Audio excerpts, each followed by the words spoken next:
Në një botë që ndryshon me shpejtësi marrëmendse, ku informacioni vjen më shpejt se reflektimi, ku gjykimi shpesh i paraprin mirëkuptimin dhe kur sfidat sociale dhe ekonomike godasin individe në mënyrë të ndryshme, roli i psikologut bëhet më i rëndësishëm se kur. Por çfarë ndodh kur vetë psikologu përballet me dilema etike, ku i duhet zgjedhë mes profesionit dhe ndërgjegjes mes rregullave dhe ndjenjave njerëzore? Këto janë vetëm disa nga pyetjet thelbësore që trajton profesor Dr. Lulzim Murtezani në librin e tij të ri Etika në punën e psikologut. Mirë se erdhët dhe faleminderit shumë që pranuat ftesën tonë. Faleminderit edhe ju përgëzoj për këtë temë të caktuar. Profesor, ne biseduam pak para se të fillojmë në fakt me emisionin, prekëm disa tema të ndryshme, mirë po unë dua fillimisht të di normalisht se çfarë ju shtyu që të bisedoni dhe të trajtoni një temë të tillë siç është edhe libri juaj më i ri Etika në punën e psikologut. Duke u bazuar në atë që ndodh në jetën e përditshme, duke u bazuar në përvojën time, eksperiencën që kam,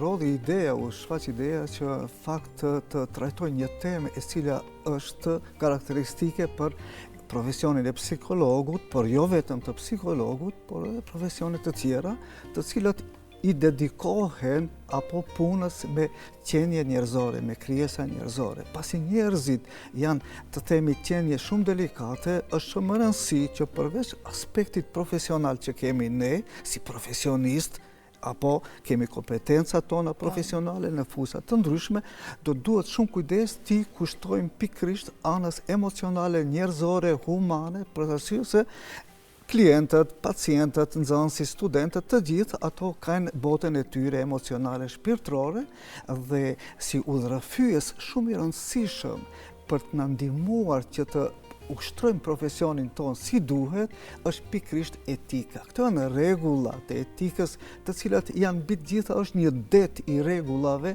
të cilat kanë synim, kanë funksion, atë që quajmë humanizimin e raporteve mes njerëzve. Dhe këtu, në këtë ide, unë e këtë ide bazoj në atë që përveç që duhet kujdesimi në mënyrën se si punojmë, si bashkëpunojmë, si respektojmë të tjerët, klientët, studentët, nxënësit, njëkohësisht në librin tim unë i jap vëmendje, theksoj rëndësinë e asaj që përveç kujdesit ndaj të tjerëve, si të arrijmë të kujdesemi edhe ndaj vetes sonë, se shumë mirë e përmendet atë që kemi sfida në profesionin tonë. Pikërisht, këto ishin ato idetë bazike që unë mora përsipër në një farë mënyre që ti formuloj disa ide për atë se si mund t'i ndihmojmë psikologut kur do duhet përballet me sfidat e tij profesionale, kur do duhet të përballet me klientët, me studentët dhe kështu me radhë. Pikërisht ne gjithmonë drejtohemi tek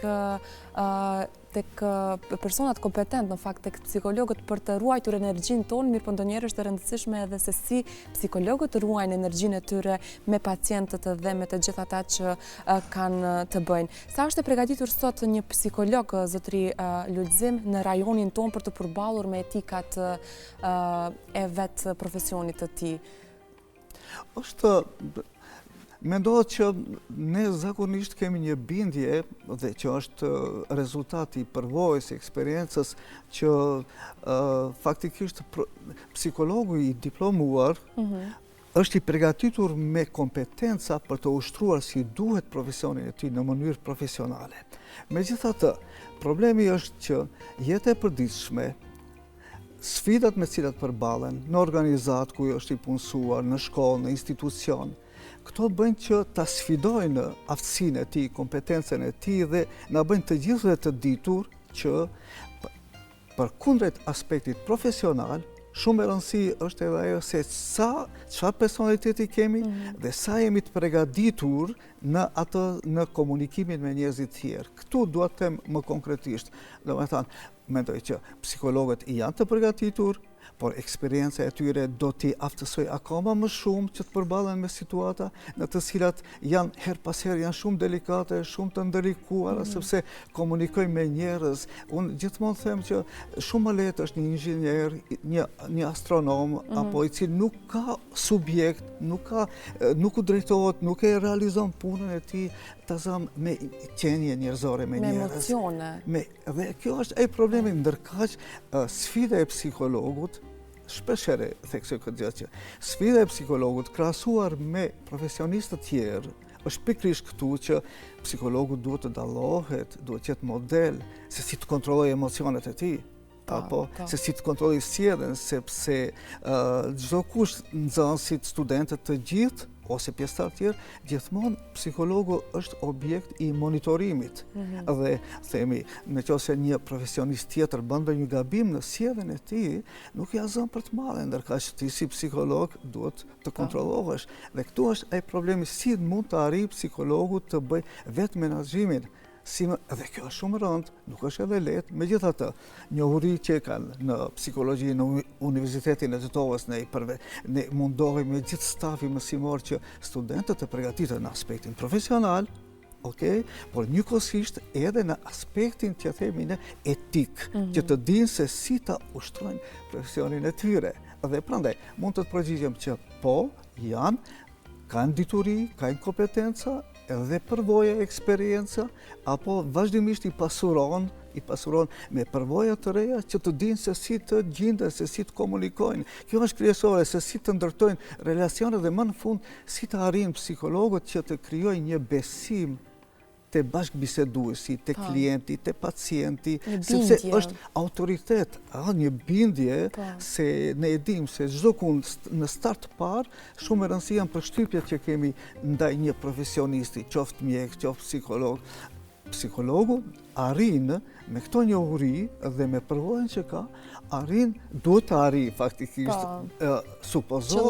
supozohet se arrin që të krijojë një autoritet, një prestigj, një reputacion, sepse më në fund, në qoftë se ai nuk ka besueshmëri te klienti, te nxënësi, te studenti, atëherë me siguri që komunikimi me të duhet jetë i pasuksesshëm. Normalisht po. Është në fakt mjaft e vështirë sepse edhe psikologët kanë ditë të tyra të vështira ku duhet të drejtohen dhe të jenë mbrojtje në fakt, dhe të jenë ajo pika mbrojtëse për të gjithë ata që drejtohen tek ata, mirë po gjithmonë duhet të ruhet edhe etika e tyre. Pse mendoni se kjo temë është mjaft aktuale se kur më parë, pra të pasurit psikolog, terapitë ndryshme, seancat, pasi që dal nga dal, kjo temë nuk qëndron në fakt të jetë tabu në shoqërinë tonë dhe ka një mbrojtje të themi mbështetje të patjetërsueshme që e shohim shumë profesor në gjeneratat e reja, por edhe në gjeneratat e më të pjekura. Valvona, rëndësia e psikologut është e padiskutueshme. Ne biseduam paraprakisht me sfidat me të cilat përballim në jetën e përditshme, me pasigurinë. Apo çdo qytetar kohës fundit në këtë kohë është i goditur nga lloj të paparashikueshmërive. Dhe kjo bën që njerëzit të janë mirëqenia e tyre në një mas të lartë, mirëqenia të jetë e goditur, e disbalansuar. Prandaj roli i psikologut është pikërisht në këtë funksion. Unë çka dua të shtoj në këtë rast është se kur fillojmë të mentojmë psikologët dhe gjithë njerëzit të tjerë, ne jemi gjithë vetëdijshëm çka ndodh në realitetin tonë. Disa njerëz jetën e tyre e kalojnë duke u qenë të përkushtuar në të kaluarën e tyre. Sukseset, gëzimet, dështimet, humbjet, dhe në rregull etika mëson, pra, që në rregull është të mendosh për të kaluarën, por në mas të kontrolluar. Jo ti nënshtrohesh të kaluarës, për arsye se e kaluara mund të shkaktojë vazhdimisht ankth nëse në një kohë të gjatë i përkushtohemi të kaluarës. Kjo vlen si për ty, si për mua, si për psikologët dhe gjithë të tjerët. Një opsion tjetër është disa njerëz mendojnë fokusohen në të ardhmen. Vazhdimisht çka do ndodh? Karriera, familja, punësimi, suksesi në jetë dhe gjëra tjera. Kjo është mirë, por edhe kjo duhet jetë e kontrolluar për arsye se nëse ne përkushtohemi tërësisht të ardhmes, e ardhmja është e pasigurt. Kjo mund të shkaktojë frikë të njerëzit. Dhe tash, ka disa njerëz tjerë të cilët në orientimet e tyre gjithmonë kanë parasysh opinionet e të tjerëve, mendimet e të tjerëve. Dhe tani, kjo mirë është ne të llogarisim çka mendojnë të tjerë, çka mendon prindi, çka mendon profesori, çka mendon bashkëshortja dhe kështu me radhë. Mirë është të mendojnë, por edhe këtu të themi të jemi të kontrolluar, të kemi një balans, për arsye se nëse ne tërësisht i nënshtrohemi ides të opinioneve të tjerëve, atër me siguri që unë jonë, autonomia jonë do tjetë skajshmërisht e rënduar. Në profesor, në këtë kohë ne gjejmë kritika jo shumë të sinqerta. Pra, kur vinë kritika dhe kur janë të mirëfillta për mirëqenien tonë, janë më shumë se të mirëseardhura. Mirë po, në shoqërinë tonë nuk gjejmë ato kritika të cilat neve na mësojnë dhe na bëjnë vazhdoni jonë më i mirë. Mirë po, shohim pak më shumë intriga, siç thoni ju, shohim disa themi lojra të cilat bëhen në shoqëri, dhe kjo ndoshta është pak ajo që na shtyn që mos besojmë edhe opinionin, normalisht përveç familjes dhe rrethit të ngushtë. Po, është më së vërtet. Unë mund të them që të vazhdojmë kontinuitetin e kësaj bisedes, të themi, kur kemi të bëjmë me zakonisht etika, ajo që është esenciale të etika, përgjithësi etika filozofike, etika psikologji, etika në industri, biznesit, në mjetet e informimit, mediumet, etika, është ajo më rëndësi respekti disa rregullave të caktuara të sjelljes. Ekzistojnë disa rregulla, dhe mirë që ekzistojnë rregullat. Apo në qëse nuk ka rregulla, atëherë shkam haosi, kudo përfshin. Ndoshta her pas herë shikojmë haos edhe në përditshmërinë tonë. Dhe themi që sa u përket të tjerë, dhe këto rregulla na mundsojnë që disa prej tyre janë shumë parime eksakte, të sakta, të cilat ne duhet t'i respektojmë. Kur kemi parasysh komunikimin me njerëzit tjerë, për shembull një parim kryesor është klasik, është mirëbërja, mos dëmtimi i dikujt. E di si është një rregull në popullin tonë dhe çdo kund.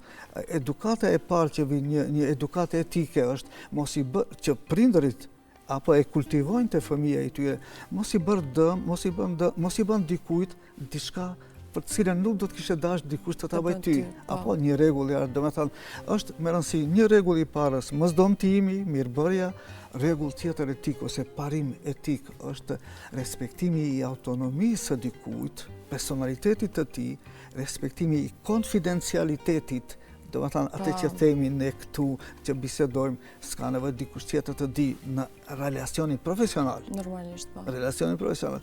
Rregull tjetër po ashtu është barazia në trajtimin e njerëzve. Mjekut barazin duhet ta reflektojë te klientët e tij. Po ashtu dhe psikologu, po ashtu dhe profesori, barazi, të gjithë fëmijët të kenë, të gjithë studentët, klientët të kenë qasje të njëjtë profesori. Dhe kjo është, dhe prandaj, për këto rregulla, për t'i respektuar, domethënë, nuk është dhe puna që lehtë. Vazhdimisht, studentët, unë kam vërejtur nga përvoja ime, varbone interesant, dhe profesor tjerë që kanë përvojë si unë, vërejmë se kur është në pyetje, studentët janë të prirur më shumë dhe nxënësit para provimit të përgatisin diçka, të lexojnë, është në pyetje provimi, duhet përgjigjen dhe kështu me radhë. Mirë, por të mësuarit nga libri, shndrohet në një relacion, t'i themi formalisht, të formalt, që do të thotë se ato studentët lexojnë në dituri, mundohen të mbajnë mend apo të regjistrojnë formula dhe gjëra tjera, por është në pyetje për shkak të provimit dhe kjo është një orientim i gabuar, mirë po ndodhet. Ne s'mund ta largojmë. Tani unë çka dua të them me këtë që të gjithë ne duhet ta dimë që studentët mësojnë jo shumë nga libri sa që nga modeli jonë, nga mënyra se si ne fjalët të cilat prononcohemi, se si çfarë performance kemi, sa urimi fjalëve tona, vepra dhe kështu me radhë. Andaj, shumë me rëndësi, shumë sfidues është roli i mësimdhënësit, roli i mjekut, i psikologut, i prindit në këtë drejtim që sa korrespondojnë veprat e tyre me fjalët që i thot, me premtimet. Mos bëhen premtimet si ato që themi premtimet e njerëzve, si që ne dim të gjithë, disa kur bëjnë premtime nuk realizojnë dhe thuhet si kumbullat japoneze, apo qeshje japoneze pa fruta, premtime pa fruta, apo. Dhe këtu duhet të them që do të thonë modeli, sa jemi ne argumentues, dhe ato të gjithë kjo performancë, kjo pjesë e reagimeve tona është një mënyrë se si të tjerët të identifikohen me ne. Dhe kështu kemi shumë probleme të kësaj natyre. Unë pikërisht ju i keni trajtuar disa nga problematikat më të shpeshta që i hasim edhe në shoqërinë tonë, kanë të bëjmë po ashtu edhe me krizat ekonomike, po ashtu e kemi edhe shkeljen e rregullave. Kjo shkelja e rregullave, profesor, si rezultoi në fakt edhe me tragjeditë shumëta që kanë ndodhur në vendin tonë, mund ta lidhim pak edhe kështu këtë temë të bisedojmë, sepse është parregullësia në punën dhe pozicionin që ju kushtohet personave kompetent dhe mos respektimi i rregullave të punës çon deri në fatalitet siç ka ndodhur edhe me tragjeditë e fundit. Keni trajtuar tema të ndryshme, pra kriza ekonomike, këto tema të cilat ndikojnë shumë tek çdo njeri. Mendoj që çdo njeri i has edhe në përgjithshmërinë e tyre. Cila ka qenë arsyeja, si do ta tregonit ju përse pikërisht këto tema i keni përzgjedhur? Do të thonë, ne duhet duke parë atë që ndodh në jetën e përditshme, them, duke u bazuar në atë se çka ndodh sot në raportet mes njerëzve, sa besojnë me njëri tjetrin kur takohen, ulemi, sa i besojnë njëri tjetrit, apo duke parë atë tendencë për shembull të mashtrimive që ndodhin, apo korrupsionit, krimit, fatkeqësisht gjithë jemi dëshmitar, apo ndodhin gjëra të tilla, edhe konfliktet që ekzistojnë mes njerëzve. Është interesante që dua të them para gjithë shikuesve, tash prej kur fillon tendenca e njerëzve të mashtrojnë. Dhe çka është ajo që a mund të flasim në etikë, fjala kryesore është të jemi solidar me të tjerët, bashkëdjenje, të kemi empati ndaj të tjerëve. Kjo është shumë e rëndësishme në etikën, në raportet prind-fëmijë, fëmijë-prind, profesor-nxënës dhe kështu me radhë. Empatia, bashkëdjenja. Dua të them që më në fund tani tashmë dihet, sikur dispozita, sikur aftësia që ka dikush për të mësuar të folurit, fëmijët kanë dispozitë për të mësuar të folurit. Pra të trashëguar, ato lindin me ata, prandaj shumë shpejt mësojnë të flasin. E njëjta gjë vlen me atë energjinë e solidaritetit ose empatisë. Kjo është e lindur të fëmijët. Një fëmijë që ka tash është zbuluar, një fëmijë që ka 2 vjet, prej 2 vjet moshës. Nëse ai të vëren të vëren se ti mundohesh të përpiqesh në një punë të rregullosh, po të bie diçka poshtë, shumica e fëmijëve do të shkojnë do e marrin ato objekt që të ka rënë ti, që të bashkëpunojnë. Kjo është esenca e etikës. Kur kemi prirje për të bashkëpunuar, për të ndihmuar dikujt, por jo të gjithë fëmijët. Ka fëmijë të cilët janë të spektrit autik, ato nuk e përjetojnë ato se duhet të bashkëpunojnë me ty. Për shkak të trurit, funksionimit specifik të trurit të tyre. Apo, dhe kështu, megjithatë, tu shtohet pyetja se ne kemi rregulla morale. Rregullat morale i mësojmë në shkollë, në familje, çka është e drejtë, çka është e gabuar, apo? Çka është e ligjshme, çka nuk është me ligjin, në përputhje me ligjin. Dhe këto ekzistojnë, apo? Por mënyra se si do të implementohen, si do të zbatohen. Tu është ajo pyetja e edukimit për etik, edukimit për moral. Kjo është shumë çështje diskutabile. Unë gjithmonë them me studentët dhe me të tjerë bisedoj që po, ne mund të kemi njohuri, mund të jemi enciklopedi e gjallë e diturive, por sa ne i zbatojmë të dituri kur flasim në etik. Dhe përgjigjja është e këtyre pyetje ka të bëjë me ato që ekziston energjia për të bashkëpunuar, por pastaj si do të kultivohet më tej, si ajo do të përforcohet, ajo varet prej prindërve, por jo vetëm prej prindërve, ajo varet prej mediumeve, prej vetit, lagjes dhe kështu me radhë. Dhe tani këtu duhet të përmendi edhe një sekond një problem i cili ka të bëjë me atë që dilemën tonë, përse njerëzit nuk i respektojnë rregullat, përse nuk i respektojnë rregullat e sjelljes morale. Kjo është një pyetje, dhe këtu nuk do të diskutoj shumë gjëra gjatë, duhet shumë të diskutojmë, por nga aspekti psikologjik theksohet që në fillim të dim që në start se jo të gjithë individët njerëzit janë të gatshëm të përpunojmë informacionet. Shumë rëndësishme është përpunimi i informacioneve. Dini si është që dikush shkon nga ky vesh hyn informacion, nga veshi tjetër del. Kjo ndodh mes fëmijëve, të njëjtët fëmijë, nga të njëjtët prindër, po ashtu edhe studentët e nxënësit. Domethënë, informacionet nuk i përpunojnë të gjithë një lloj. Dhe për shembull ne kemi parasysh sistem funksionimi i trurit, disa njerëz nuk mund të presim që të sillen gjithmonë në mënyrë të ligjshme dhe etike. Pse? Ato kanë probleme me sistemin nervor. Për shembull ka njerëz të cilët përmendas të spektrit autik që janë, po ashtu ka njerëz që kanë çrregullime të trurit, të cilët i bëjnë të mos të ndjejnë pendim, ose të jenë në përgjithësi mos vënë pozicionin tënd ose në pozicionin tim, dhe ato janë njerëz skizofren ose pedofil që kanë çrregullime të personalitetit. Ose edhe më në fund përmendet janë disa tipa që u mungojnë të ashtu quajturat fije nervore të pasqyrës, neurone të pasqyrës. Nëse këto neurone mungojnë, nuk aktivizohen, atëherë ato asnjëherë nuk do të bashkëndjehen me hallet e dikujt tjetër. Dhe këto janë problemet të cilat ne duhet t'i dimë. Megjithatë, kultivimi, edukimi, promovimi i kulturës së sjelljes etike është domosdoshmëri, sidomos në kohën tonë, kur të rinjt dhe gjithë të tjerë përballen vazhdimisht me dukuri, skandale, kontradiktore dhe kështu me radhë. Është shumë e vërtetë. Profesor, jemi në minutat e fundit të bisedës sot. Unë do të kisha pasur shumë dëshirë në fakt që të realizojmë një bisedë pak edhe më të gjatë, duke u bazuar edhe në tema të ndryshme që keni përcaktuar në librin tuaj. Mirë, por cili do të ishte mesazhi juaj për të gjithë ata të rinj dhe grup mosha të ndryshme që po na ndjekin, mirë po pikërisht edhe për ata që duan ta kenë librin ku mund ta gjejnë. Do të thënë, më me rëndësi është të vetë ndjesohemi për atë se sa e rëndësishme është sjellja jone e drejtë ndaj të tjerëve, të vetë ndjesohemi, të reflektojmë.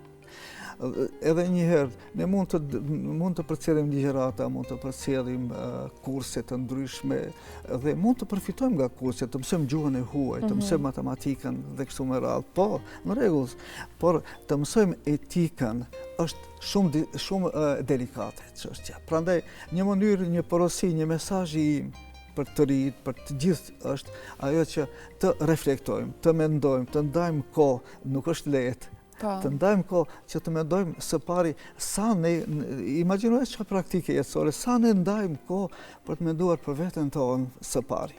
Apo sa ndajmë kohë që ndonjëherë të bëjmë ndonjë relaks. Shumë pak ose rrallë herë.